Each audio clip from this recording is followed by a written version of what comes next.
The Audi R8, a V10 behind my head,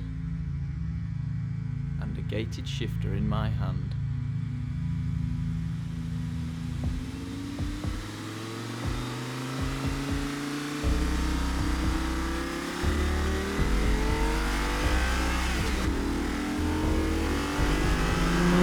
Some people didn't think it was that pretty when it arrived in 2006, and others still don't. It looked good back then, certainly looks good now, and it will look good in 32 years' time when it celebrates its 50th birthday. It's timelessly attractive, this thing. Even Ray Charles will like the way it looks. Over the years, the R8's looks have seen a marked change. For better or for worse, that's subjective. Think of it like this. We all remember Megan Fox in the first Transformers film. That's what the Type 42 R8 is. Sweeping lines, soft edges, and a whiff of innocence. Whereas the later iterations have had a fair bit of work done. Tucked, filled, and lifted, much like Miss Fox. Don't get me wrong, still very attractive. But I'm not sure I'd introduce her to my mother. In the minds of many, the original R8 occupied an obscure space between being a sports car and a supercar. It was neither here nor there. I wonder if that's the reason the styling went the way it did. Out with this lithe finish I'm so fond of, and in with the more masculine. It's as if it's shouting, I am a supercar, I am! The driving position is pretty damn comfortable, but the driving experience itself has a couple of notable quirks. The first of which is when you go from first to second, third to fourth, and fifth to sixth, your morning coffee is on the wrong end of an errant elbow. And when I dip the clutch, the outside of my foot catches the corner of the footrest. My feet aren't particularly big either, much to my girlfriend's dismay. The interior was stolid when new and remains so now. Because of some clean and clever design, it's been able to hang on to its youth far more successfully than other cars of a similar age and ilk. Everything's well rounded and subtle.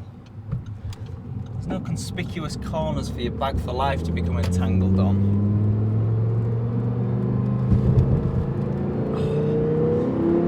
Apart from this piece of knurled aluminium artistry I'm grasping in my left hand is widely regarded as one of the best to be ever put into production. It's not because it carries out its role quickly or efficiently, because it doesn't. It's actually a bit laboured and awkward when you first grip it and rip it. But once you get used to it, wow.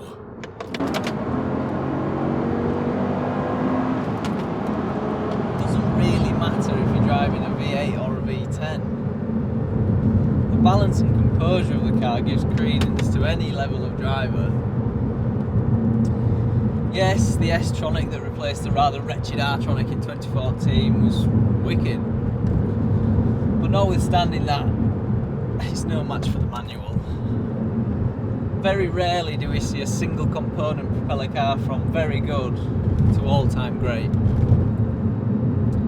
Just gives it that je ne sais quoi.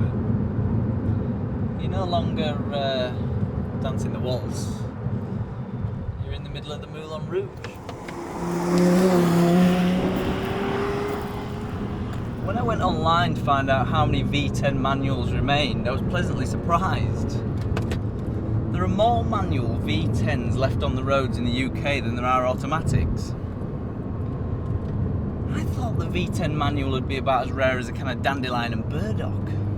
But the reality is, all those people that were ridiculed for being boring because they splashed the cash on a car with 4 rings on the front, opposed to a raging bull or that promiscuous prancing horse, weren't actually that humdrum at all.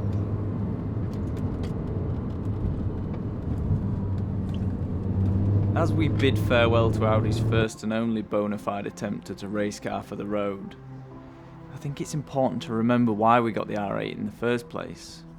Born from a period of dominance at the 24 Hours of Le Mans, the R8 has been a resounding success in every which way. Audi did it once, and by gosh they did it right. But with Audi lining up on the Formula 1 grid in 2026, could we see Audi mixing it with the big boys at motorsport's top table? And more importantly, what road rocket will inevitably follow?